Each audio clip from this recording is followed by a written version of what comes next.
When I politely declined to attend an unpaid weekend training, my manager snapped, "Maybe if you actually cared about your career, you'd sacrifice like the rest of us." He smirked at the team and added, "Don't worry, guys, we'll leave the easy stuff for her, like filing papers."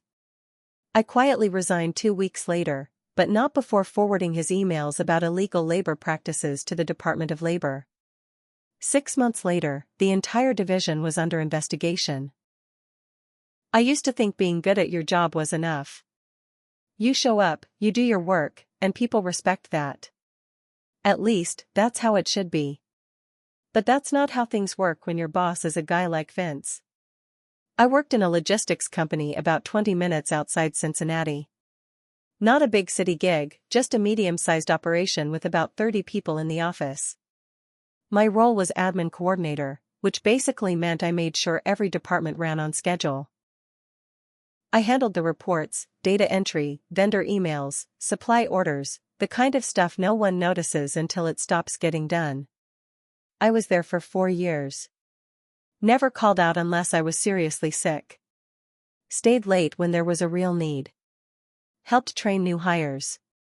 Never complained, never caused drama.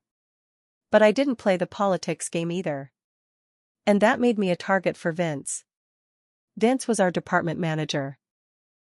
Early 40s, wore those shiny fake leather shoes that clicked too loud when he walked. He liked to puff up his chest in meetings, act like he had some big vision for the department, but mostly he just talked loud and took credit for other people's work. He always had favorites, mostly younger guys who laughed at his jokes and stayed late for unpaid work. He treated them like protégés. The rest of us were just background noise. He especially didn't like me. I think it bugged him that I never acted intimidated by him. I was always respectful, but firm. He once asked me to pick up his dry cleaning, as a favor, and I told him it wasn't in my job description. Ever since then, I was on his list.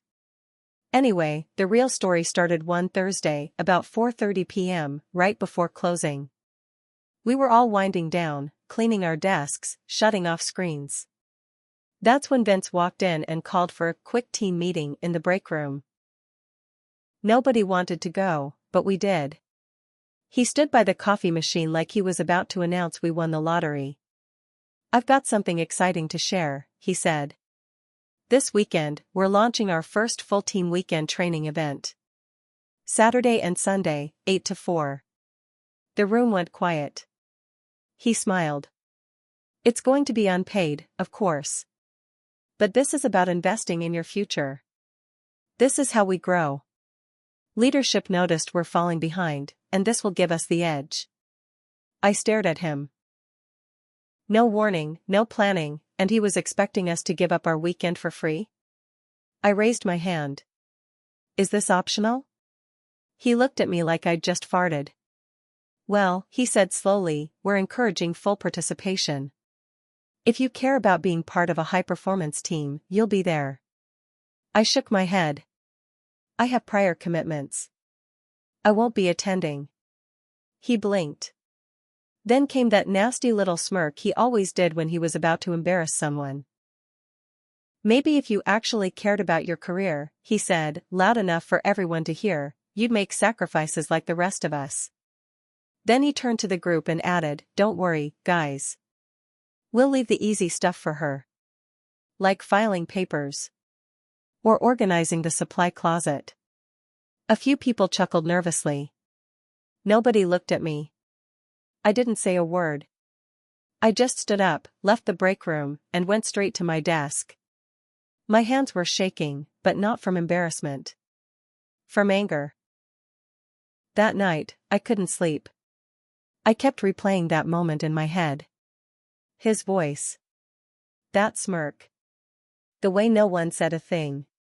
I'd put 4 years into that company, done the work of 3 people some weeks, and this was how I got treated? I knew he had been doing this kind of crap for a long time. I wasn't the first person he tried to bully. And I remembered some of the emails he had sent a few months back, when he made us all come in on a Saturday to clean out the supply room after year-end inventory.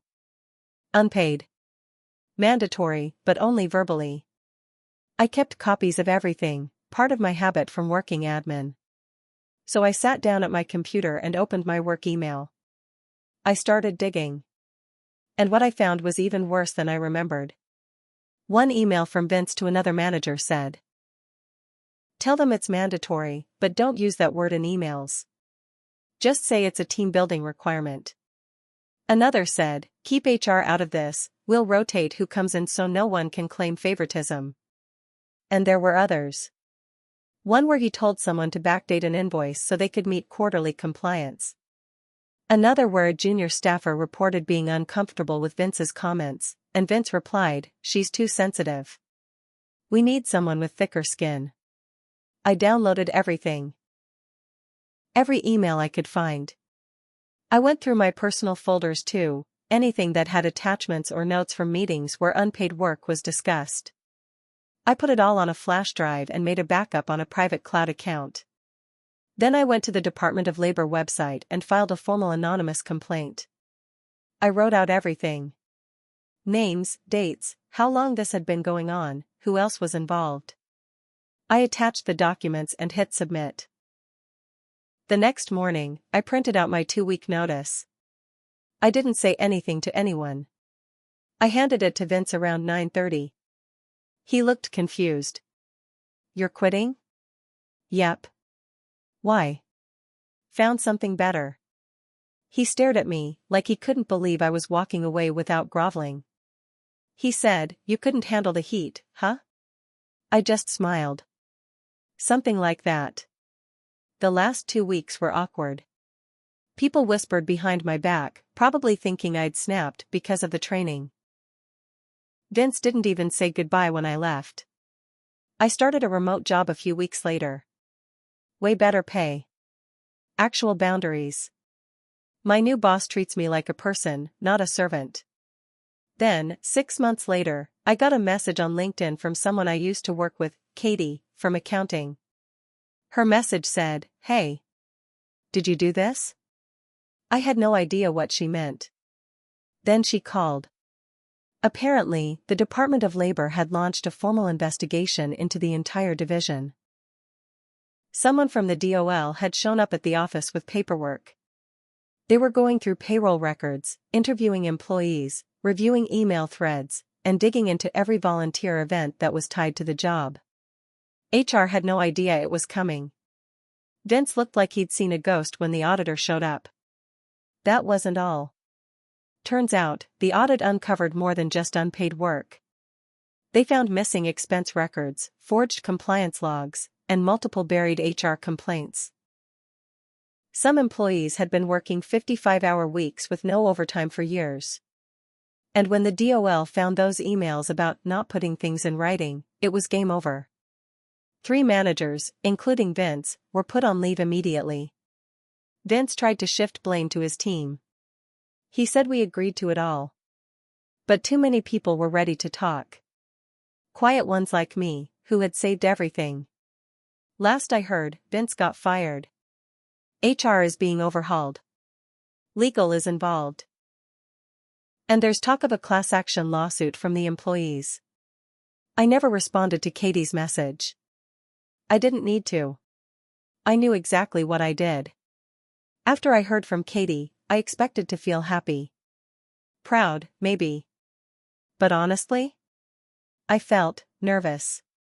Not because I had regrets, but because things were moving faster than I thought they would. The last thing I expected was for this whole thing to blow up into a full-scale investigation. I thought maybe Vince would get a slap on the wrist, or the company would get fined and quietly fix things behind closed doors. I didn't expect a federal investigator to walk into that building with a folder full of my evidence. And then something happened that made things even more complicated. A week after Katie called, I got a certified letter at my new apartment. It was from the company's legal team. My stomach dropped before I even opened it. Inside was a notice.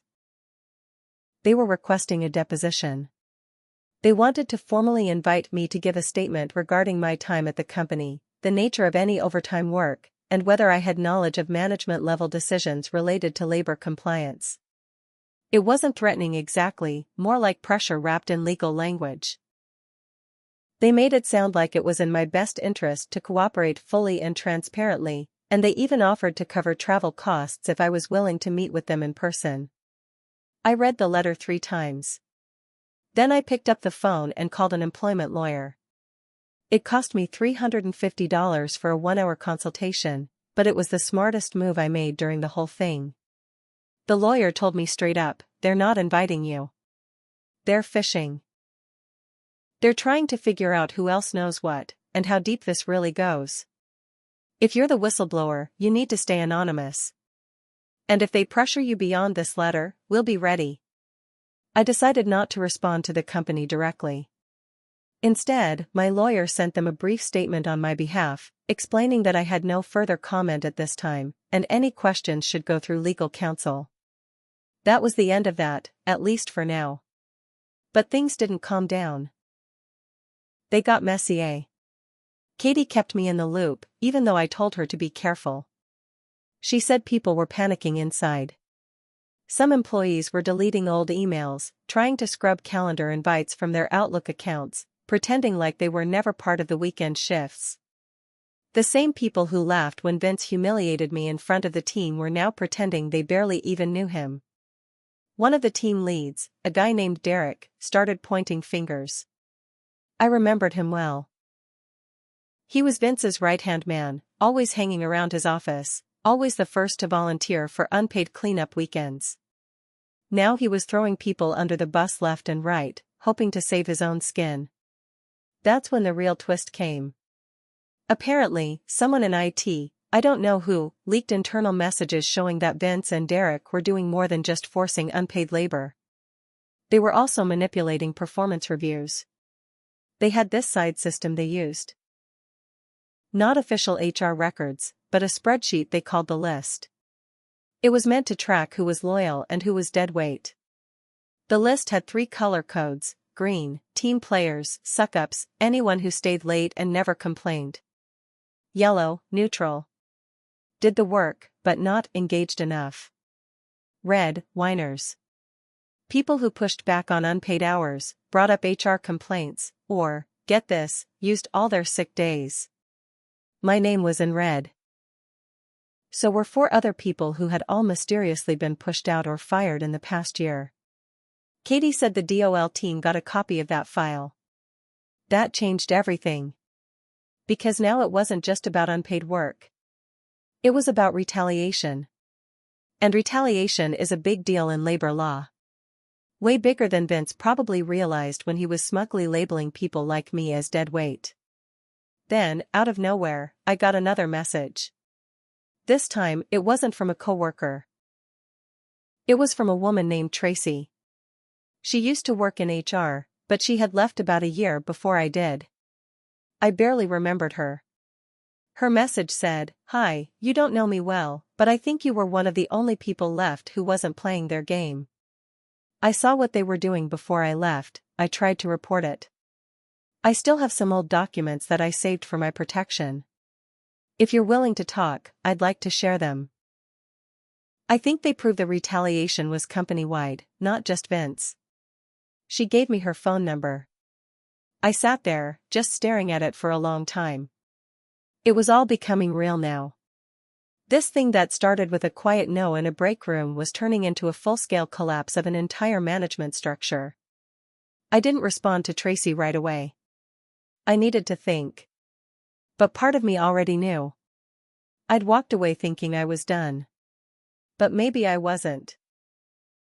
Maybe this wasn't just about revenge anymore. Maybe this was about exposing everything, not just Vince, but every person who helped him and looked the other way while he tore people down. And maybe I was the only one left who could. I called Tracy 3 days later. I waited that long because I wasn't sure if I was ready to get pulled back in. I had a new job, a stable life, and peace, something I hadn't had in years. But I couldn't ignore it. Not after everything I saw, and definitely not after hearing about the list. When she answered, she sounded calm. Too calm, actually. Like she'd been holding everything in for too long and was just waiting for someone to finally listen. We talked for over an hour. She told me she left the company because she was forced out.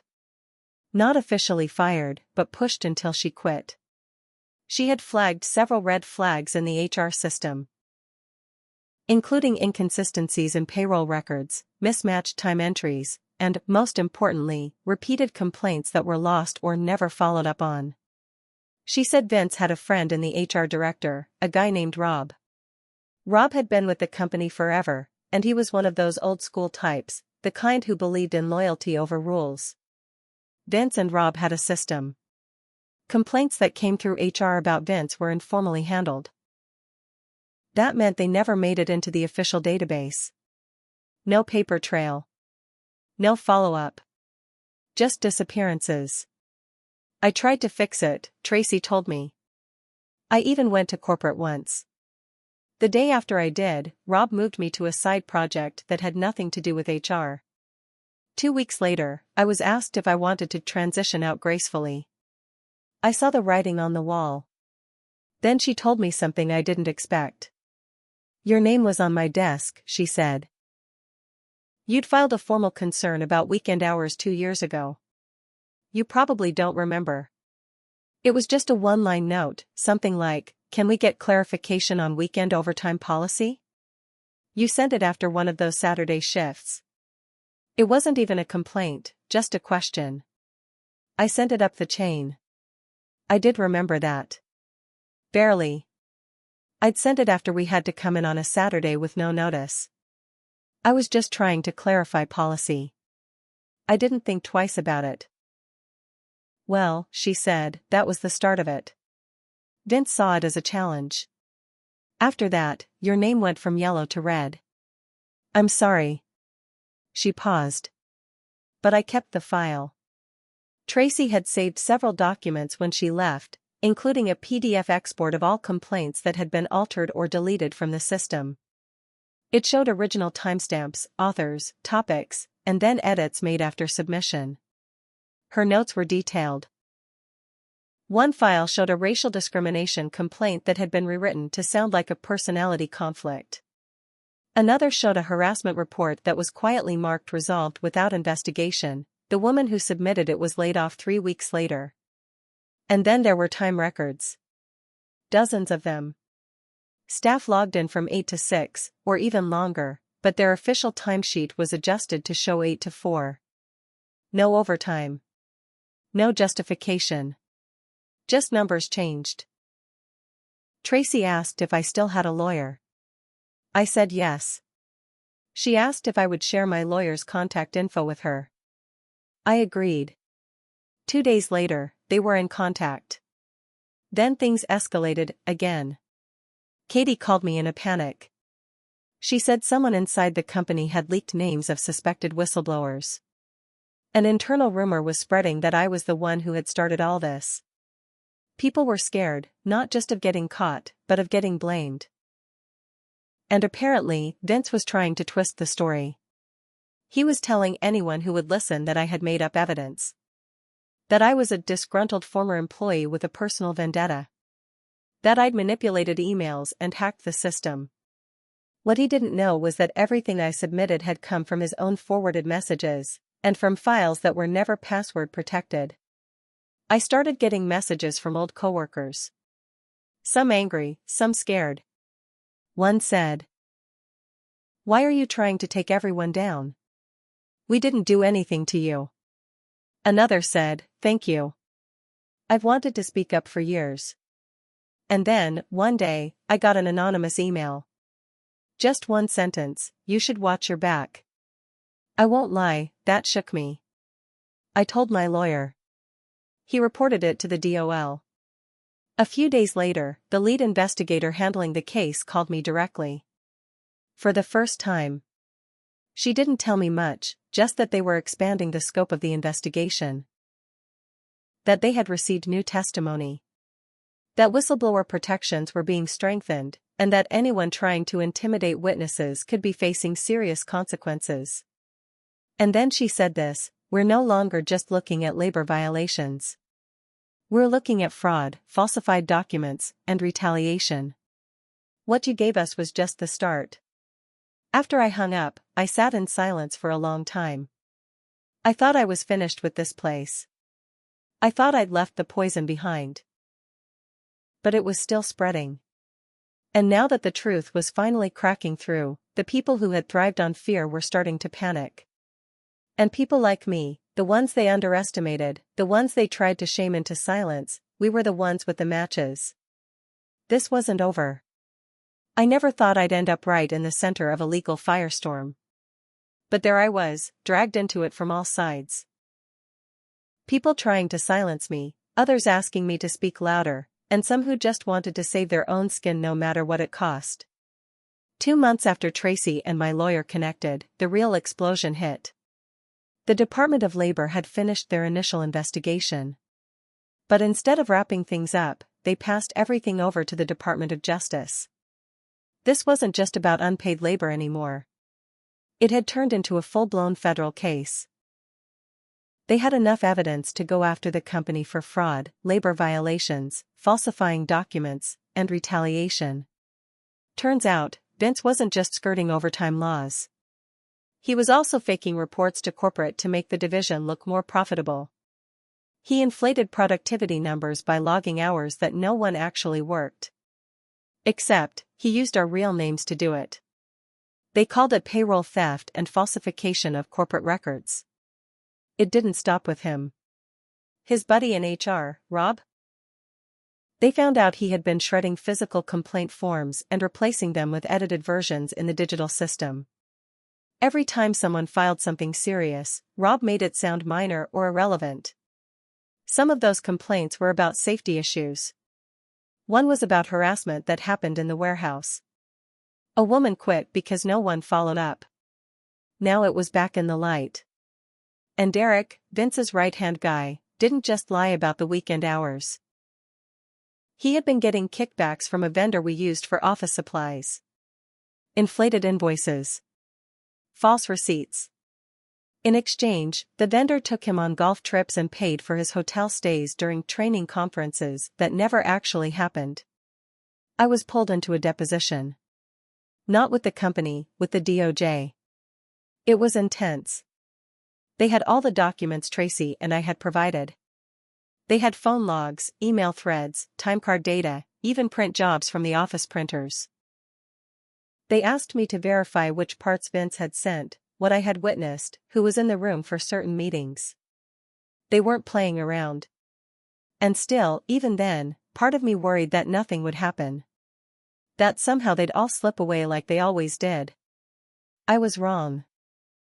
It all came crashing down during what Katie later told me they were calling Black Wednesday. That morning, federal agents came to the office. Not 1 or 2. 6. They served warrants. Took computers. Escorted Vince, Rob, and Derek out of the building in front of the entire staff. Vince tried to act calm. Told people it was just a misunderstanding. That he'd clear it up. But no one believed him. He didn't even make eye contact with anyone as they put him in the car. Rob was crying.